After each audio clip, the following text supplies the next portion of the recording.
এক শিক্ষকের স্ত্রী মাঝরাতে উঠে দেখলেন স্বামীর দু চোখ লাল, মাথার চুল এলোমেলো, পরীক্ষার খাতা খুলে এক দৃষ্টিতে খাতার দিকে তাকিয়ে আছেন। স্ত্রী বলল, এ কি, রাত 10টা থেকে দেখছি এই খাতাটা নিয়ে বসে আছেন। শিক্ষক তখন বলল, হ্যাঁ, ওকে কত নাম্বার দেব বুঝতে পারছি না। স্ত্রী তখন বলল, কেন, কি লিখেছে? শিক্ষক তখন বলল, লিখেছেন সম্রাট আকবর বিপদের দিনে জাইঙ্গা পড়িতেন না। স্ত্রী চোখ কপালে উঠে গেল। এ আবার কি? তিনি স্বামীকে প্রশ্ন করলেন, জাইঙ্গা পড়িতেন না মানে কি? তখন তো কোনো জাইঙ্গার কোম্পানি ছিল না। শিক্ষক তখন বলল, সেটাই তো ভাবছি, কেন সে এটা লিখলো।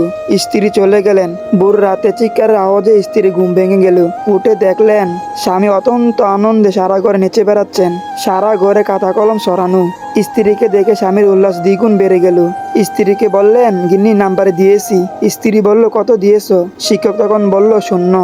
আশ্চর্য হয়ে স্ত্রী বললেন, সারা রাত জেগে খাতা দেখে শুধু 0 দিলেই? শিক্ষক বলল, হ্যাঁ। স্ত্রী বলল, কিন্তু কেন? শিক্ষক বলল, মাল ডুপ্লিকেট পড়ছে, নকল করেছে।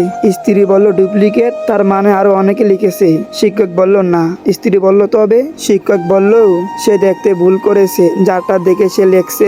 সে লিখেছিল সম্রাট আকবর বিপদের দিনে ভাঙ্গিয়া পড়িতেন না, আর সে লিখেছে সম্রাট আকবর বিপদের দিনে জাঙ্গিয়া পড়িতেন না। তো যাই হোক, আজকে পর্যন্তই। সবাই সুস্থ থাকবেন, ভালো থাকবেন, আমার জন্য দোয়া করবেন। খুদা হাফেজ।